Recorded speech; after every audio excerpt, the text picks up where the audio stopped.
भागलपुर के तिलका मांझी थाना क्षेत्र के मुंदीचक मोहल्ला स्थित लक्ष्मी अपार्टमेंट में लिफ्ट टूट जाने के कारण लिफ्ट में सवार महिला फूलो देवी गंभीर रूप से घायल हो गई, जिसे इलाज के लिए तत्काल जवाहरलाल नेहरू चिकित्सा अस्पताल में भर्ती कराया गया है, जहां उनकी हालत नाजुक बताई जा रही है। घटना के बारे में बताया जा रहा है, अपार्टमेंट में काम करने वाली फूलो काम कर ऊपर मंजिल से लिफ्ट के दौरान नीचे उतर रही थी, तभी अचानक लिफ्ट टूट गया और प्रथम तल के बीच में आकर फंस गया, जिसके बाद अपार्टमेंट के लोग और आसपास के लोग पहुंचकर किसी तरह महिला को निकालने का प्रयास करने लगे, लेकिन लोगों को सफलता हाथ नहीं लगी, जिसके बाद अग्निशमन विभाग को इसकी सूचना दी गई। अग्निशमन विभाग की टीम के द्वारा लिफ्ट के ग्रिल को काट महिला का रेस्क्यू किया गया। लिफ्ट गिरने के कारण महिला को गंभीर चोट लगी है, जिसे इलाज के लिए भेजा गया है। वहीं फायर ब्रिगेड की टीम लिफ्ट गिरने के कारणों की जाँच कर रही है कि आखिर लिफ्ट किस तरह से गिरा है।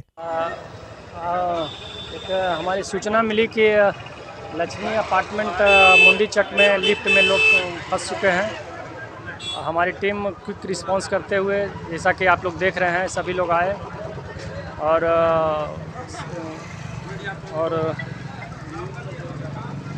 बोल्ट कटर का उपयोग करते हुए ग्रिल को पूरा काटे, ग्रिल काट के पूरा को रेस्क्यू करके उसको निकाला गया। थोड़ा क्रिटिकल जाम था, दोनों ग्रिल के बीच में वो महिला फंस चुकी थी। हमारी टीम ने काफ़ी मेहनत करके उसको निकाला। तो यहाँ काम करने आती थी, वह किसी कारण से लिफ्ट में फंस गई थी और उनकी हालत काफ़ी नाजुक थी। हम लोगों ने जाकर के थाने में कंप्लेन किया, साथ ही साथ फायर ब्रिगेड में कंप्लेन किया। फायर ब्रिगेड और थाना के लोगों ने काफ़ी सहयोग दिया, जिसके कारण कि वो महिला सही सलामत रेस्क्यू की गई है और अभी उनको प्राथमिक इलाज और शेष इलाज के लिए मायागंज ले जाया गया। फंसा ये चूँकि कहना संभव नहीं है कि महिला वो अकेली थी जो कि लिफ्ट में काम करके गई और वो अनभिज्ञ थी, लिफ्ट परिचालन से उनको कोई जानकारी नहीं थी, जिसके कारण ये हादसा होने की संभावना है। और विशेष जब वो महिला जब होश में आएगी तब वो डिटेल में बता सकेगी। दहेज के लिए एक बार फिर से नवविवाहिता की हत्या का मामला सामने आया है। पूर्णिया के रुपौली के रहने वाले गणेश प्रसाद शाह की पुत्री नेहा कुमारी की शादी 6 दिसंबर 2021 को नौगछिया के रहने वाले पप्पू शाह के साथ हुई थी। परिजनों का कहना है कि शादी में सब कुछ दिया गया था, दहेज भी दी गई थी, लेकिन लगातार पति और ससुराल वालों की ओर से 5 लाख रुपए दहेज की मांग की जा रही थी और लगातार उसे प्रताड़ित किया जाता था। मृतका नेहा के परिजनों का कहना है कि दिवाली की रात दहेज के लिए पति, ससुर, सास, ननद के दौरान नेहा की जमकर पिटाई की गई। उसके शरीर के हड्डी तक टूट गए थे। इलाज के क्रम में आज उनकी मौत हो गई। नेहा के परिवार वालों का कहना है कि दहेज के लिए ही ससुराल वालों ने उनकी बेटी की हत्या की है, जबकि उनकी बेटी 4 माह की गर्भवती थी। सर मामला 25 तारीख है, दीपावली के दिन, 24 तारीख को दीपावली था ना, तो 24 तारीख मामला है रात का। और थोड़ा बहुत हुआ होगा। सुबह फिर ये सब जब अभी जो वीडियो दिखाए सुबह का घटना है, और उसके बाद मारते मारते बेहोश कर दिया। इसको लगता है ऊपर से फेंक दिया गया है, जिससे किया हो। तो हम लोग देखे नहीं थे। लेकिन 4 आदमी मिल करके मारा है। पति का नाम है पप्पू शाह, उसके ससुर जी का नाम है सुबोध शाह, उसकी बहन का नाम है कोमल कुमारी, एक ठो उसकी माँ का नाम है रानी देवी। सब मिल के मारा? चारों मिल के मारा घर में। मतलब पहले से कोई विवाद था, दहेज वेज का मामला था क्या? हाँ, सिर्फ दहेज का भी मामला। दहेज का मामला में 5 लाख का मांग था, 5 लाख दिए भी। उसके बाद 2 लाख का हम सामान भी दिए हैं सर, 2 लाख का जेवर सब लगा करके। और उसके बाद भी मतलब कि देखते हुए मतलब कि पैसा दे रहा है, उसके चलते और मांग किया और हम लोग नहीं दे पाए। बाद में एक तो चक्ति का भी मांग किया, तो चक्ति हम लोग नहीं देने के कारण लगता है ये सब घटना किया है। पति यह कहना है कि उनकी पत्नी दिवाली की रात छत से गिर गई थी, जिसके कारण शरीर के पिछले हिस्से में फ्रैक्चर हो गया था, जिसका इलाज एक निजी नर्सिंग होम में कराया जा रहा था। ऑपरेशन के बाद उसकी मौत हो गई। वहीं दहेज को लेकर पति यह कहना है कि ना तो शादी में उन्होंने दहेज लिया और ना ही दहेज की कोई मांग की गई थी, जबकि परिजन साफ तौर पर कह रहे हैं कि उनकी बेटी को दहेज के लिए ससुराल वालों ने मारा है। वहीं पुलिस ने मामला दर्ज कर मृतका के शव को पोस्टमार्टम के लिए भेज दिया है और आगे की कार्रवाई में जुट गई है। सर मेरी पत्नी जो है ना सर, दीपावली के सुबह होके छत पर से गिर गई थी। तो हम सब उठा के यहाँ भागलपुर मसीह आजम के पास आए। और मसीह आजम के आने के बाद वो बोले सर कि हड्डी का पीछे वाला भाग टूट गया है, जिसका ऑपरेशन होगा। तो वो ऑपरेशन बोला हम 1 तारीख को करेंगे, तब तक मरीज जो है ना ट्रीटमेंट होगा और 1 तारीख को ऑपरेशन करेंगे। तो कल सर ऑपरेशन ही हो रहा था। ऑपरेशन के दौरान ऑपरेशन ठीक ठाक रहा। ऑपरेशन होने के बाद जो है धड़कन कुछ बंद हो गया सर। उसके बाद जो है ना उसको आईसीयू में बंद किया गया। आईसीयू में सर मेरी बीवी डेथ कर गई। सारा सर इलाज हम कर रहे हैं सर। और डॉक्टर सर दहेज के लिए आप मारे हैं आरोप? दहेज के लिए सर ये मुझे खामखा फंसाया जा रहा है सर। ना ही हम दहेज लिए हैं सर, ना दहेज के लिए मारेंगे सर। हम ओनली वन भाई हैं सर। अगले सर देखिए, अगले के साथ सर उसकी बेटी देख रही है बेड पे। और सर उस दिन से हम हॉस्पिटल में हैं। चूँकि मेरे पास मसीह आजम अभी खुद रिपोर्ट देखिए बना के दिए गए हैं और वो अपना स्टेटमेंट दिए, बोले हम कोर्ट तक जाने के लिए तैयार हैं। आप पूरे लगन और लगनशील से लगे रहे अपने पत्नी के फेर में। और मसीह आजम जी खुद बोले कि हम खुद लड़की का बयान भी लिए थे, तब एडमिट किए थे। देर शाम केंद्रीय गृह राज्य मंत्री नित्यानंद राय भागलपुर पहुंचे और कोतवाली स्थित गौशाला मेले का विधिवत उद्घाटन किया। सबसे पहले गौ माता को चरण स्पर्श करते हुए हरी घास खिलाते हुए उनको चंदन लगाकर प्रणाम किया और कहा कि गौ हमारी माता है, उनकी रक्षा हमारा कर्तव्य है। हमें हर समय गौ की रक्षा करनी चाहिए। और उन्होंने गौशाला के अधिग्रहण किए हुए जमीन को लेकर कहा, जिसने भी गौशाला के जमीन को अधिग्रहण किया है जल्द से जल्द उनसे बात की जाएगी और गौशाला की व्यवस्था को दुरुस्त और व्यवस्थित ढंग से तैयार किया जाएगा। कार्यक्रम के दौरान गीत संगीत के माध्यम से पूरा वातावरण भक्तिमय रहा। साथ ही बाहर के कलाकारों ने भजन के माध्यम से समा बांधा। मेले में शहर के कई गणमान्य लोगों के साथ हजारों की संख्या में शहरवासी उपस्थित थे। भागलपुर की पवित्र भूमि पे मैं आया हूँ गौ पूजन करने के लिए। और आज गोपाष्टमी है। आज यहाँ नए गौशाला का भी उद्घाटन हुआ है। पहले से भी यहाँ 131 वर्ष पुराना श्री श्री गौशाला भागलपुर यहाँ अवस्थित है, जिसके अंतर्गत 4 और गौशालाएँ चल रही है। भागलपुर के इस गौशाला में श्री श्री धर्मशाला भागलपुर में 400 गैया है। 100 नई गैया जो बिल्कुल देहाती नस्ल की होगी, जो अभी आप देखे भी होंगे, जिसका उद्घाटन किया गया है उसमें है। और आज यहाँ इस गौपाष्टमी के कार्यक्रम में मैं भाग लेने के लिए आया हूँ। यहाँ के लोगों के दर्शन करने के लिए, गौ माता की दर्शन करने के लिए, आशीर्वाद लेने के लिए आया। तो जमीन पर बैठ गया अचानक पूजा करने गौ माता का, और लोगों को क्या संदेश दीजिएगा? संदेश क्या है, हम गौ पूजकों से और गौ रक्षकों से यही कहेंगे कि गौ माता का संवर्धन हो, उसकी रक्षा हो। गौ माता के अंग अंग में कोई न कोई देवी देवता हमेशा विराजमान रहते हैं, इसलिए गौ बहुत पूज्य है। गौ माता पूज्य है। माता कामधेनु का अंश हर गैया में है, इसलिए यह पूजनीय है। इसके पूजन से जीवन में खुशियाँ आती है, समाज में संवर्धन आता है, राष्ट्र की उन्नति होती है। सर, गौशाला की कई जगह पर जमीन जो है वो अतिक्रमण कर ली गई है, उसको हटाने के लिए कुछ किया जा रहा है? नहीं, बिल्कुल मुझको पता चला है कि हाँ, कई एकड़ ज़मीन गौशाला का अतिक्रमण कर लिया गया है। मैं आपको कह रहा हूँ, एक न एक दिन मैं इस गौशाला के ज़मीन जो अधिग्रहित किया गया है उसको मैं इस गौशाला को वापस कराऊंगा।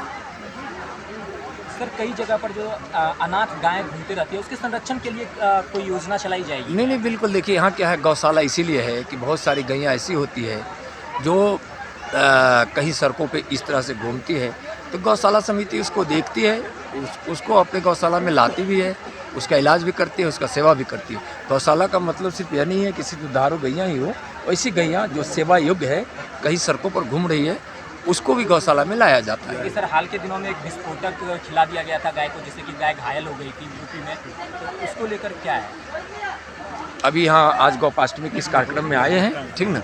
मैं इतना फिर दोबारा कहूँगा कि जिसने भी अतिक्रमण, जिसने भी अधिग्रहण इस श्री श्री गौशाला भागलपुर के ज़मीनों का जिसने भी अधिग्रहण किया है, एक न एक दिन उस ज़मीन को मैं वापस करवाऊँगा ही करवाऊँगा। धन्यवाद। बच्चा जब जन्म लेता है तो कई बार बच्चा तुरंत नहीं रोता है, रोने में देर हो जाता है। ऐसे में बच्चा क्षतिग्रस्त हो जाता है और उसके बचने की संभावना कम हो जाती है। और यदि बचा तो भविष्य में उसमें विकलांगता की समस्या आती है, जिसे सीपी कहते हैं, जिसका कोई माकूल इलाज नहीं है और ज़िंदगी भर बच्चा विकलांगता से जूझ सकता है। ऐसे में पूरे संसार में कूलिंग थेरेपी का सहारा लिया जाता है। जन्म से ठीक 6 घंटा के अंदर यदि उसको कूलिंग थेरेपी दिया जाए तो उससे उसका सीपी की समस्या कम होती है और बचने की भी संभावना बढ़ती है।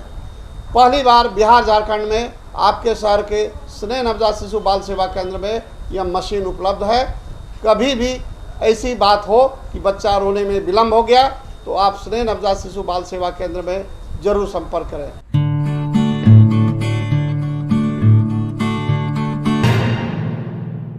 बिहार में शराबबंदी के बावजूद भी सरकारी कर्मचारी और अधिकारी भी धड़ल्ले से शराब का सेवन करते हैं। जगदीशपुर रेफरल अस्पताल के चिकित्सा पदाधिकारी डॉक्टर आशुतोष कुमार को उत्पाद विभाग की टीम ने शराब का सेवन करते हुए गिरफ्तार किया है। उत्पाद विभाग को गुप्त सूचना मिली थी कि सबौर थाना क्षेत्र के कामाख्या कॉलोनी में डॉक्टर आशुतोष कुमार शराब का सेवन कर रहे हैं, जिस पर उत्पाद विभाग के द्वारा टीम बनाकर छापेमारी की गई, जिसमें उत्पाद विभाग की टीम को डॉक्टर आशुतोष कुमार शराब के नशे में मिले। वहीं एक शराब की बोतल जिसमें आधा से कुछ कम शराब भी बरामद किए गए, उनकी मेडिकल जांच करवाई गई, जिसमें उनके शराब पीने की पुष्टि हुई है, जिसके बाद आज उन्हें कोर्ट में पेश किया गया, जहां से कोर्ट ने उन्हें जेल भेज दिया।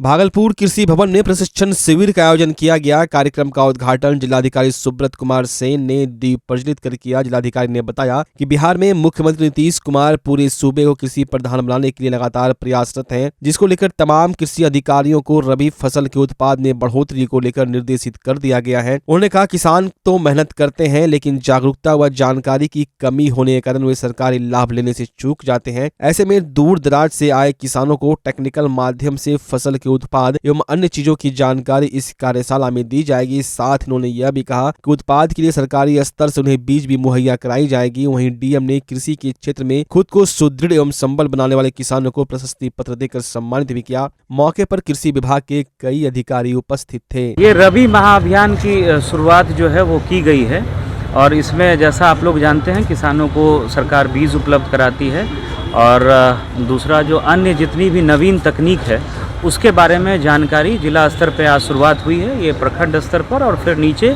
पंचायत स्तर पर भी किसान चौपाल लगा करके जो नए अन्वेषण हो रहे हैं, नई तकनीक आ रही हैं, उनके बारे में किसानों को बताया जा रहा है और साथ साथ जो कृषि विभाग की अन्य योजनाएं हैं उनके संबंध में भी किसानों को जागरूक किया जा रहा है। भागलपुर जिला और जो आत्मा की टीम है, कृषि विभाग की टीम है, लगातार अच्छा कर रही है। पिछली बार हम लोगों ने कई देशों में जो यहाँ का GI टैग जर्दालू आम है उसको हम लोगों ने एक्सपोर्ट किया है। इस बार हम लोगों का प्रयास है जो यहाँ कतरनी चूड़ा और चावल है उसकी बेहतर पैकेजिंग मार्केटिंग की जाए और वो भी विभिन्न देशों में हम लोग भेज सकें। तो इन सारे विषयों पर आज दिन भर चर्चा होगी और कृषि विभाग के जितने भी पदाधिकारी हैं वो लोग लगातार भ्रमणशील रह करके सारी स्कीम्स का लाभ किसानों तक पहुँचे इसको देखेंगे और इसका क्रियान्वयन कराएंगे।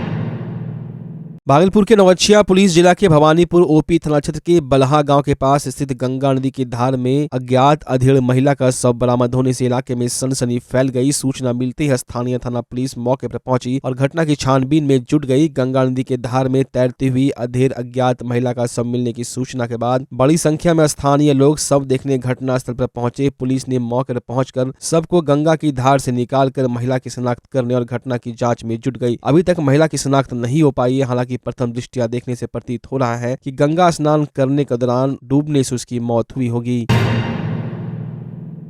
भागलपुर के खरीक प्रखंड अंतर्गत उस्मानपुर में खेल कूद को बढ़ावा देने के उद्देश्य से ग्रामीणों के द्वारा कुश्ती प्रतियोगिता का आयोजन किया गया, जिसमें उत्तर प्रदेश, हरियाणा, राजस्थान सहित देश के कई हिस्सों से आए पहलवानों ने अपनी ताकत की आजमाइश की। 3 दिनों तक चलने वाले इस कुश्ती प्रतियोगिता में राज्य स्तर से लेकर राष्ट्रीय स्तर तक के पहलवान शामिल हुए। वहीं इस कुश्ती प्रतियोगिता को देखने के लिए जिले के कई गाँव के लोग उस्मानपुर पहुंचे।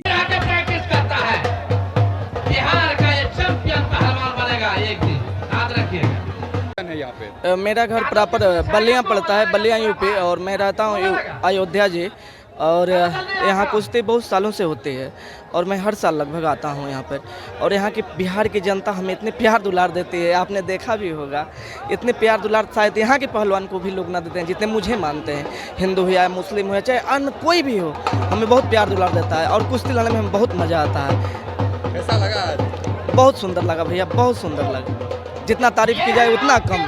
बहुत सुंदर लगा भैया। जी भैया, आपसे तो मैं पहले कह चुका हूँ कि बिहार के लोगों ने बहुत ही हमको भरपूर प्यार देता है। जब भी मैं बिहार में कदम रखता हूँ तो जैसे दंगल में आने से पहले ही लोग ये सोचते हैं कि पहलवान जी की कुश्ती हो जाए तो मज़ा आ जाता है। आज कहाँ के पहलवान को आप पटखनी दिए? हमें तो लग रहा था कि यूपी के ही पहलवान थे। बड़े श्री जिन भवानी सेवा समिति भागलपुर के द्वारा श्री जिन महोत्सव के मौके पर 108 मीटर चुनरी विराट शोभा यात्रा का भव्य आयोजन किया गया। कार्यक्रम मरवाड़ी ब्राह्मण मंडल धर्मशाला डॉक्टर आरपी रोड से प्रारंभ हुआ। बताते चले शोभा यात्रा श्री जिन माता मंदिर बुधिया धर्मशाला के निकट से कोतवाली चौक, MP द्विवेदी रोड, स्टेशन चौक, सुजागंज बाजार, वैरायटी चौक, खलीफाबाग स्थित अन्नपूर्णा मंदिर पहुंचकर संपन्न हुआ। भव्य शोभा यात्रा में सैकड़ों की संख्या में भक्तजन मौजूद थे। आपको बता दें, आंवला नवमी के मौके पर शोभा यात्रा की यह तीसरी प्रस्तुति है। श्री जिन भवानी माता की ज्योत एवं सामूहिक मंगल पाठ का कार्यक्रम भी आयोजित किया जाएगा, जिसमें कन्या पूजन और भंडारा प्रसाद का भी आयोजन किया जाएगा। कार्यक्रम के दौरान अध्यक्ष पवन कुमार डोकानिया, उपाध्यक्ष महेंद्र शर्मा, पराशर सचिव अमरेंद्र कुमार वर्मा के अलावा सैकड़ों शहरवासी और दर्जनों श्री जिन भवानी सेवा समिति के कार्यकर्ता शामिल थे।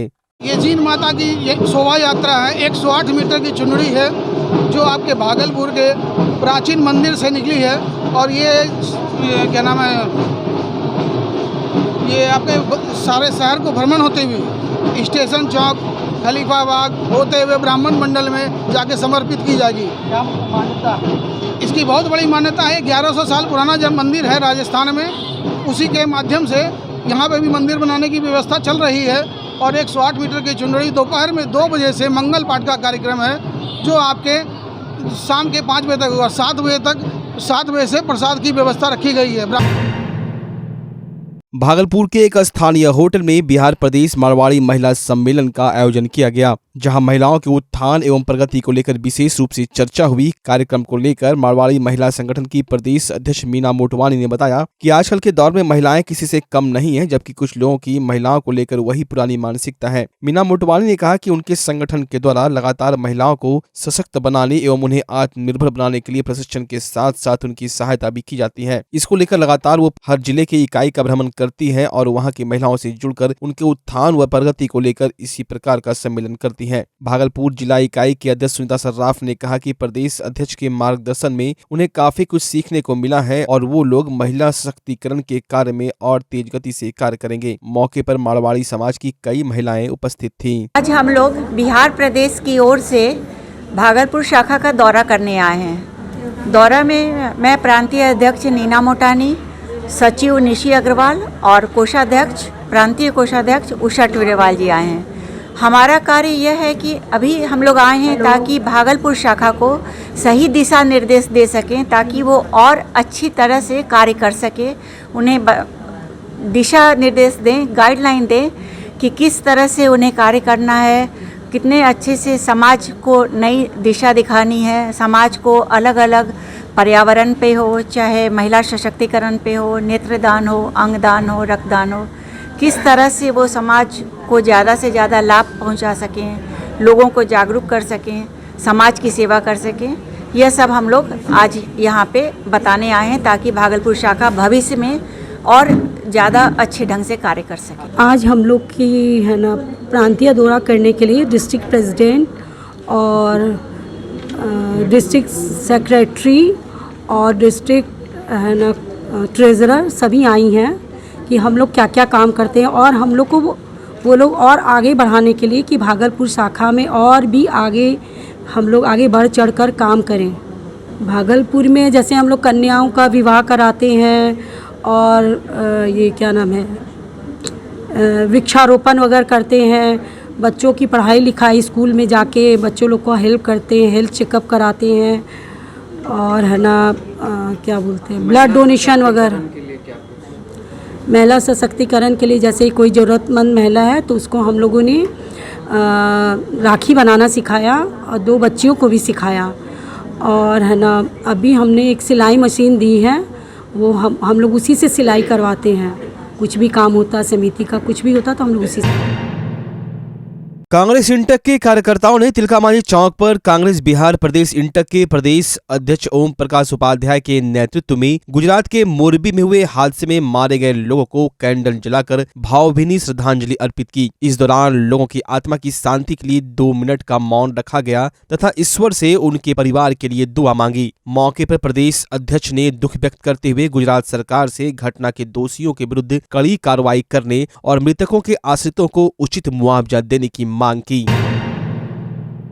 भागलपुर के सुल्तानगंज प्रखंड के कटहरा पटेलगढ़ कन्या पाठशाला में होने वाले 3 दिवसीय 5 कुंडिया गायत्री महायज्ञ को लेकर सुल्तानगंज के पवित्र उत्तरवाहिनी गंगा तट से भव्य कलश शोभा यात्रा निकाली गई। गाजे बाजे और घोड़े के साथ निकली कलश यात्रा 10 किलोमीटर लंबी पैदल यात्रा तय कर कन्या पाठशाला पहुंचकर संपन्न हुआ। आयोजक मंडल के प्रवीण कुमार ने बताया कि 3 दिवसीय गायत्री महायज्ञ को लेकर सुल्तानगंज के पवित्र उत्तरवाहिनी गंगा तट से 121 महिलाओं के दौरान विशाल कलश शोभा यात्रा निकाली गई, जो कटहरा स्थित कन्या पाठशाला पटेलगढ़ पहुंचकर संपन्न होगी। इस दौरान हवन, प्रवचन, महाभोग और टोली विदाई का कार्यक्रम आयोजित किया जाएगा। कलश शोभा यात्रा के दौरान राहुल कुमार, कुणाल कुमार, पंचानंद सिंह, विकास कुमार सहित बड़ी संख्या में स्थानीय ग्रामीण भी मौजूद थे।